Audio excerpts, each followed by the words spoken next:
আজ অনেক দিন বাদে আমি ছাদে উঠেছি এবং ছাদে উঠেছি কিছু কথা আপনাদের শেয়ার করব। যদিও আমার শরীর এখনো ঠিক গাছ করার মতো ক্ষমতায় নেই, তবুও যেটুকুনি আমি পারবো সেটুকুনি কিন্তু আমায় করতেই হবে। সময় চলে যাবে নইলে।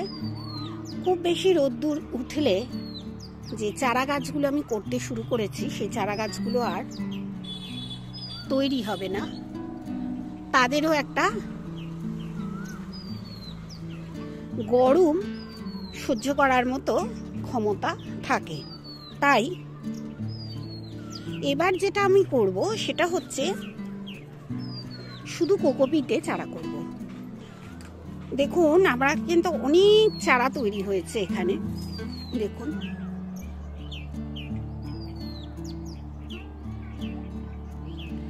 প্রচুর চারা তৈরি হয়েছে। আর এছাড়াও আছে দেখুন এইখানে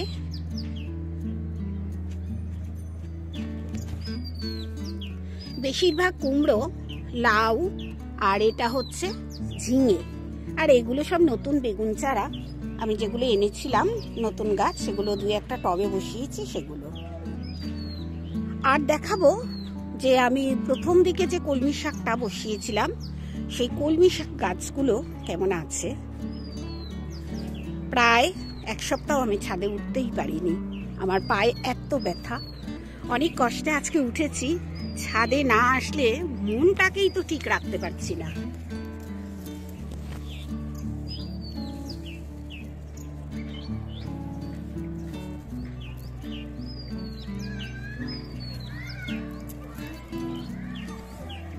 এই হচ্ছে আমার কলমি শাক, খাবার মতো হয়ে গেছে।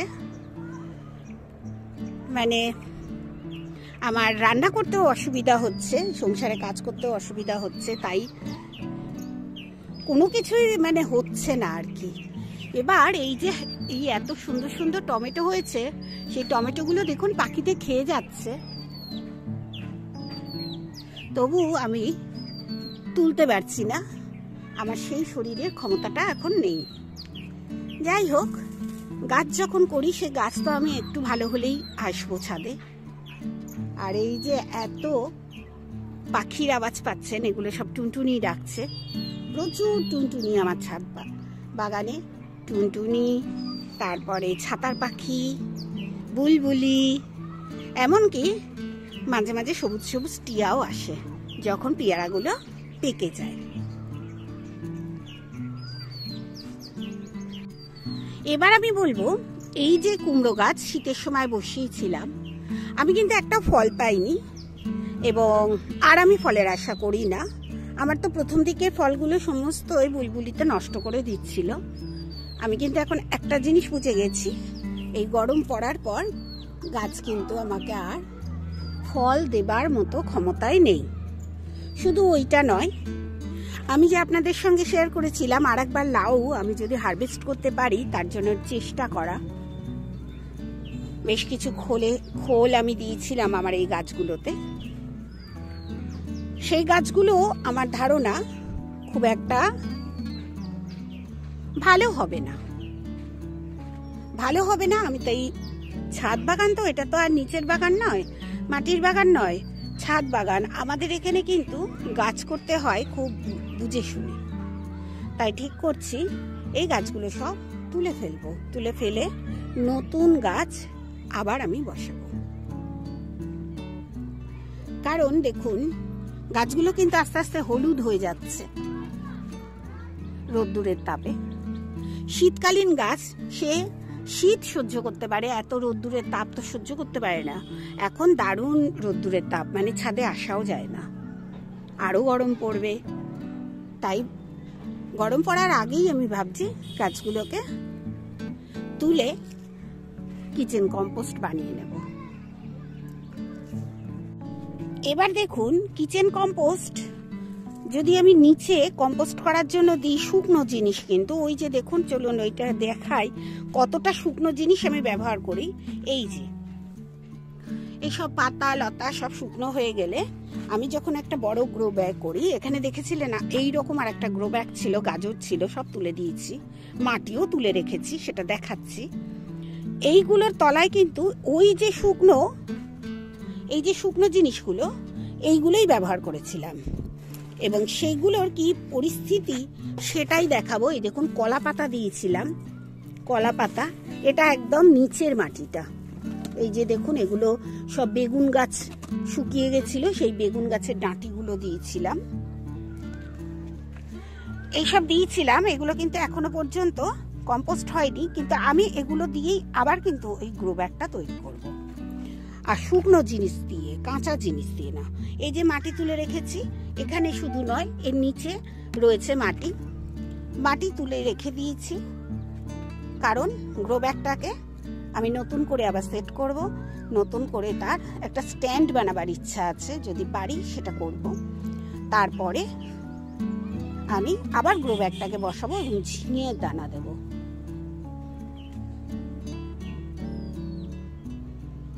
আর এবার যে জিনিসটাই আমি গাছ করব, এটা হচ্ছে আমার সিডলিং ট্রে। শুধুমাত্র একটু ফাঙ্গিসাইড জল, যে জলটায় আমি বীজগুলো বসাবো, মানে ভিজিয়ে রাখবো। এই যে এখানে এনেছি আমি এই যে বীজ, এতটা বীজ আমার কিন্তু দেবো না, এখানে অনেক ধরনের বীজ আছে, বিশেষ করে ঝিঙে বীজ অনেকটা আছে। এই যে বাটিটা, এই বাটিটায় জলে ফাঙ্গিসাইড দিয়ে বীজ খানিকটা ভিজিয়ে রাখবো। তারপরে শুধুমাত্র কোকোপিটে এইটা ভরে, যে দিকটা আমার ভাঙা আছে এই দিকটা আমি দেবো না, এগুলো ব্যবহার করতে করতে ভেঙে যায়। আর যে কটা হয় সে কটায় আমি এখানেই এবার জার্মিনেট করার চেষ্টা করব বীজ। কারণ এত গরম আর সহ্য করতে পারছে না, এটা তখন হালকা হবে, এটাকে আমি এধার ওধার করতে পারবো। আর এখন তো যে গাছগুলো তৈরি হয়ে গেছে, আমি যতক্ষণ না আমার পায়ের ব্যথা কমছে আমি তো গাছগুলো বসাতেও পারছি না।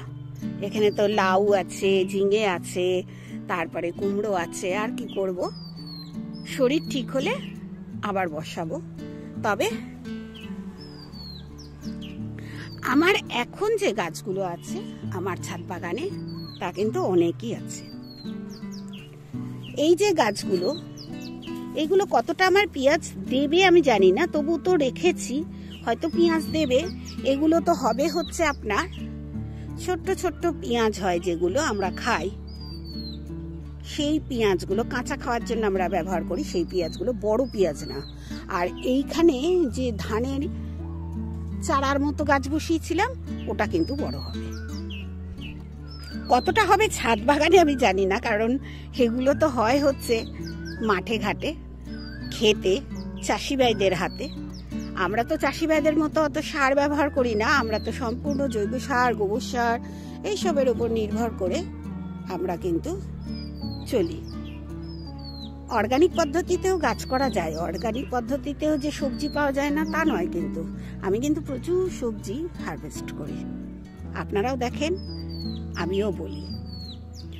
আমার কপি গাছগুলো আজকে একটুখানি আপনাদের সঙ্গে শেয়ার করব, চলুন। যে উচ্ছে গাছটা, সেই যে আমি একটা ছোট্ট 4 ইঞ্চির টবে বসিয়েছিলাম, দেখুন উচ্ছে হতে শুরু করে দিয়েছে। মানে আমার বসানোর সময়ের অপেক্ষাও করেনি, উচ্ছে হচ্ছে। এটা কিন্তু উচ্ছেও দেবে, এটাও আমি জানি।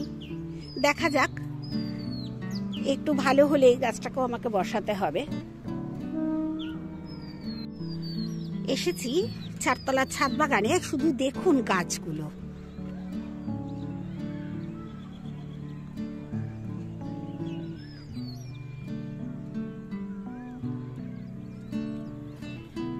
শুধু দেখতে থাকুন, গাছ, লেবু গাছ এখানে আছে, যে গাছগুলো আছে সেগুলো।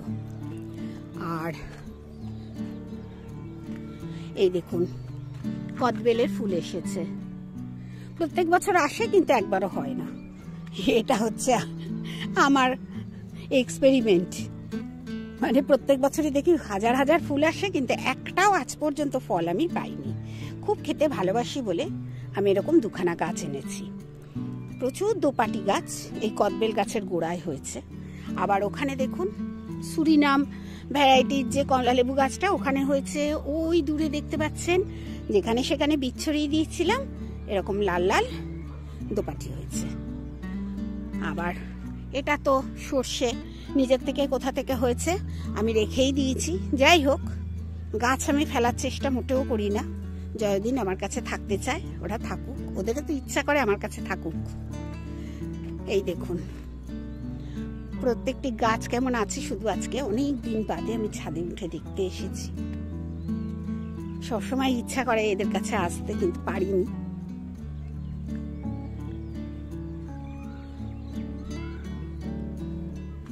এই বাতাবি লেবুটায় প্রচুর ফুল এসেছিল, কিন্তু একটা ফল এখনো পর্যন্ত দেখছি না হবে। এবছর ফল পাওয়া যাবে কিনা তাও জানি না।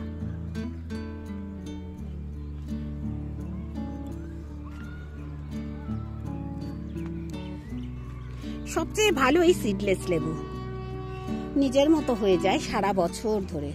প্রচুর হয়েছে, দেখুন কত ভালো লাগে একসঙ্গে এত লেবু দেখতে পেলে।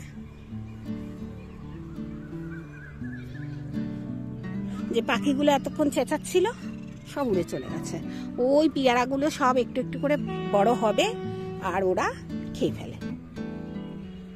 যাকে ওদেরও তো কিছু খাবার আমাকে তৈরি করে রাখা উচিত, তাই ঠিক আছে। এখানে যে গাছটা দেখছেন এটা ছিল আমার একটা ভালো লেবু গাছ। আমি জানি না কেন গাছটা নষ্ট হয়ে গেল। এখন আর আফসোস করে লাভ নেই, এখন আর আমি আফসোস করি না। আরো একটা লেবু গাছ এনে বসাবো, নইলে আমার তো প্রচুর লেবু গাছ, দেখুন কত লেবু গাছ। তাই জন্য আমার আফসোস করার দরকার নেই। তবে এবার দেখছি যেসব কমলা লেবুর গাছগুলো আমি এনেছি বেশিরভাগ গাছটা যেমন বড় হয়েছে তেমনি কিন্তু ডাইব্যাক হয়েছে। দেখুন এখন কাটার আনিনি আর ফাঙ্গিসাইডও আনিনি। এগুলোকে ফাঙ্গিসাইড দিতে হবে এবং কাটার দিয়ে কেটে কেটে দিতে হবে, নইলে আরো শুকিয়ে যাবে তলায়। আর এই যে আপনাদের কপি গাছ দেখানোর জন্য এনেছি, এই দেখুন আমার কপি গাছ এখনো পর্যন্ত। তবে কপি কিন্তু গাছ কিন্তু আমি আমার রান্নাঘরের জন্য কপি হচ্ছে আর তুলে নিয়ে যাচ্ছি, সেটাও দেখাবো। চলুন।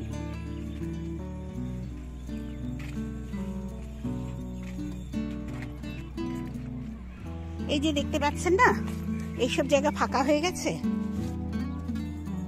এসব কপি তুলে নিয়ে যাওয়া হয়েছে।